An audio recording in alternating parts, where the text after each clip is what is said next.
Nepal police के द्वारा जो है अभी तक किसी भी प्रकार का कोई सहयोग नहीं मिला है। केंद्र और राज्य सरकार से क्या मांग करना चाहेंगे? हम केंद्र और राज्य सरकार से हम यही मांग करेंगे कि हमको न्याय दीजिए, हमको न्याय चाहिए। अगर अभी आज के डेट में आप देखेंगे हम अकेले पड़ चुके हैं। हमारे गार्जियन है माननीय प्रधानमंत्री श्री नरेंद्र मोदी जी, हमारे गार्जियन है माननीय मुख्यमंत्री श्री सम्राट चौधरी जी। इन्हीं से हमें आशा है कि इन लोगों के द्वारा हमें न्याय दिया जाएगा। हम भी भारत के एक आम नागरिक हैं, हम भी सरकार को सहयोग करते हैं, प्रशासन को हम भी सहयोग करते हैं, तो हमें न्याय चाहिए। बस हम यही गुहार लगाते हैं, हमारे भाई की जो हत्या हुई है उसकी निष्पक्ष जांच हो और दूध का दूध पानी का पानी हो। दोषी कोई भी हो उसको कड़ी से कड़ी सजा दी जाए। अगर दोषी हम होंगे तो हम ही को सजा मिले, दोषी कोई भी हो उसको सजा मिले।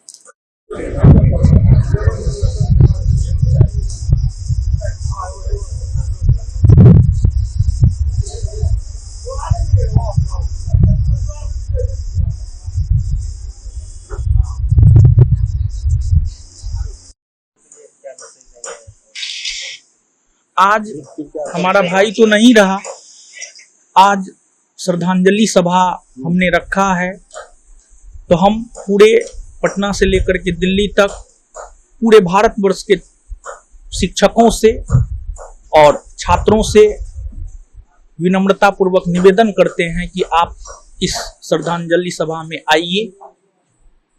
आपके आगमन से हमें आत्मबल मिलेगा और हम अपने सभी छात्रों में प्रिंस देखता हूं, और पहले भी मैं छात्रों के लिए हर संभव खड़ा रहता था। अब आगे भी मैं और भी बढ़ चढ़कर अपने छात्रों के लिए हर संभव मैं खड़ा रहूंगा।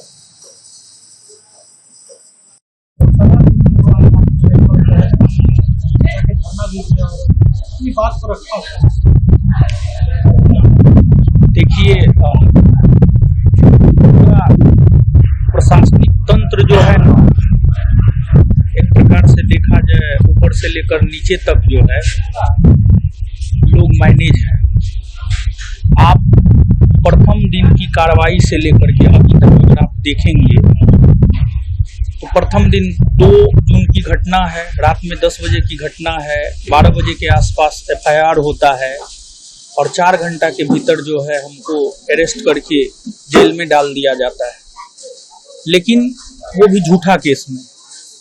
लेकिन वही फैजल खान पर जो है 4 जून को सच्चा FIR होता है। प्रशासन को गिरफ्तार करने के लिए 48 से 72 घंटा का समय मिलता है, लेकिन फिर भी उसकी गिरफ्तारी नहीं होती है।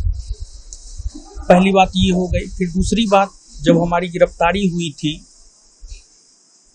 तो गिरफ्तारी के बाद जो है, जब गिरफ्तारी हो रही थी तो गिरफ्तारी के दौरान जो है कदमकुआं थाना के SHO महोदय ने हमें कहा था कि हम तुमको बर्बाद कर देंगे, रोड पे ला देंगे, भीख मांगने पर मजबूर कर देंगे।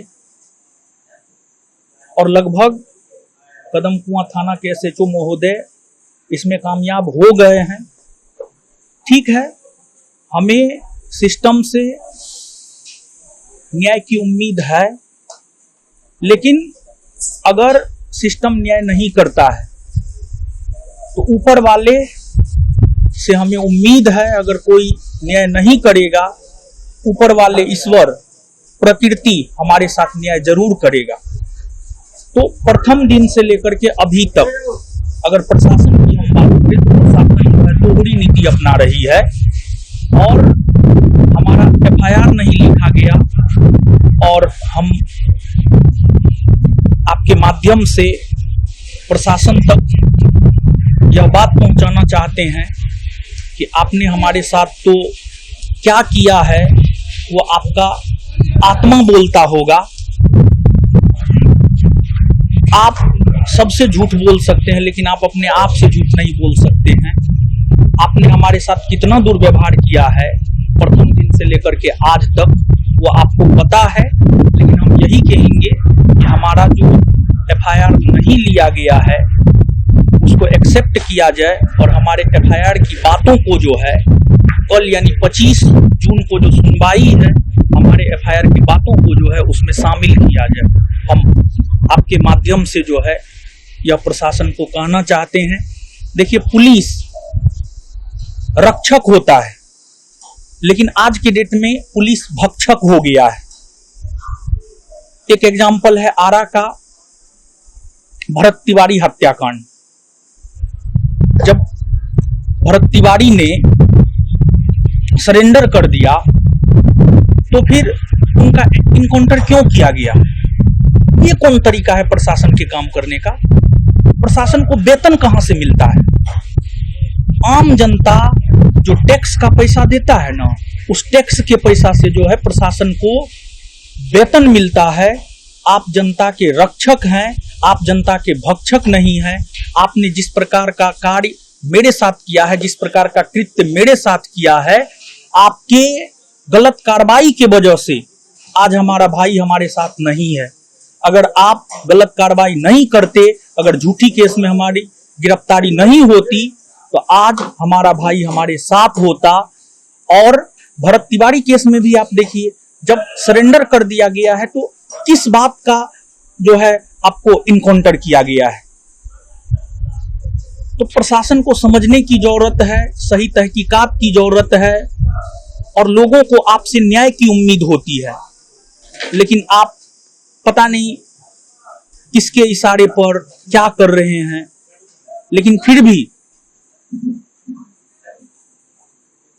हम गुजारिश करते हैं, हम सिफारिश करते हैं, हम विनम्रता पूर्वक निवेदन करते हैं बिहार सरकार से कि हमें न्याय दे। हमको तो ऐसा लगता है कि हम हार चुके हैं, सिस्टम से हार चुके हैं, लेकिन फिर भी उम्मीद पर दुनिया कायम है और हम यही उम्मीद करते हैं कि ठीक है, आज तक आपने हमारे साथ अन्याय किया है, अब तो न्याय कर दीजिए। अब तो आप मेरा भाई भी छीन लिए। अगर हमारा भाई आज मेरे साथ नहीं है तो उसमें प्रशासनिक गलतियां भी हैं। आप हमारा भाई लौटा सकते हैं, आप कहिए ना, आप जो कहिएगा हम अपना सब कुछ दे देंगे, लेकिन आप मेरा भाई लौटा दीजिए। उम्मीद नहीं रहते हुए भी फिर भी हम प्रशासन से उम्मीद करते हैं कि हमारे साथ न्याय करे और जो प्रशासनिक गलतियां हुई है नीचे के अधिकारियों से उन पर कार्रवाई की जाए। कदम कुआं एसएचओ पर कार्रवाई की जाए। हमारा मेडिकल चेकअप नहीं हुआ है। टीएन सिंह हमको दीघा थाना से लाने के लिए जो है कदम कुआं गया था। कदम कुआं के सब इंस्पेक्टर टीएन सिंह के नेतृत्व में कुछ पुलिस बल जो है हमको दीघा थाना लाने के लिए गया था, लेकिन वो लाने के क्रम में हमारा सही से जो है मेडिकल चेकअप नहीं हुआ है। इसके बारे में हम आपको बता दें, दीघा थाना से सबसे पहले हमें मेडिकल चेकअप के लिए एलएनजेपी लाया गया। वहां पर हमारा पहली बार बीपी चेक हुआ, बीपी हाई था। फिर 10 मिनट के बाद या कुछ देर के बाद जो है 10-15 मिनट के बाद जो है फिर से बीपी चेक हुआ, फिर से बीपी हाई था। तो एलएनजेपी अस्पताल को हम धन्यवाद देते हैं कि उस अस्पताल ने हमें मेडिकली फिट घोषित करने से इनकार कर दिया। उसके बाद टीएन सिंह जो है राजेंद्र नगर अस्पताल के डॉक्टरों के साथ सेटिंग किया और वहां पर हमारा कोई मेडिकल चेकअप नहीं हुआ, सिर्फ ये पूछा गया कटा फटा का निशान, और फिर हमने बताया और बिना मेडिकल चेकअप के गलत तरीका से मेडिकली फिट करके जो है हमको जेल भेज दिया गया।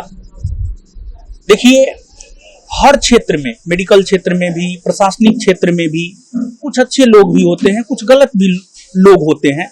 जब हम जैसे पढ़े लिखे लोगों के साथ इतना बड़ा दुर्व्यवहार हो सकता है, तो जो पढ़े लिखे नहीं है, जिनको कानून की समझ नहीं है, उनके साथ क्या होता होगा।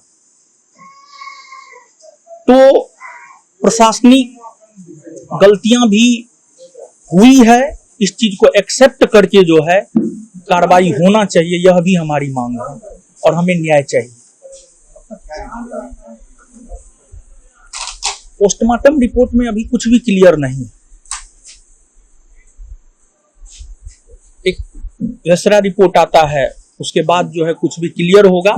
देखिए, दुनिया कुछ भी माने, लेकिन हम इस बात को मानते हैं, हमारे भाई का हत्यारा फैजल खान और किसान कोल्ड स्टोर के मालिक आर.एस. प्रसाद है।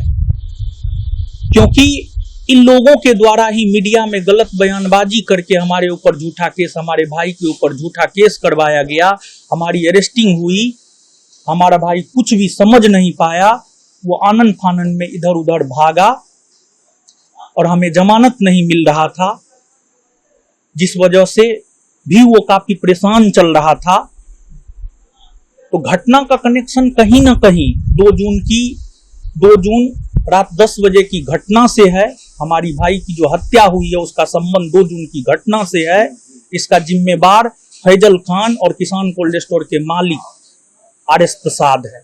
दुनिया कुछ भी माने, सच यही है और ये बात साबित होगा, चाहे आज हो करके रहे, कल हो करके रहे, 6 महीना के बाद हो करके रहे, लेकिन यह बात सच साबित होगा।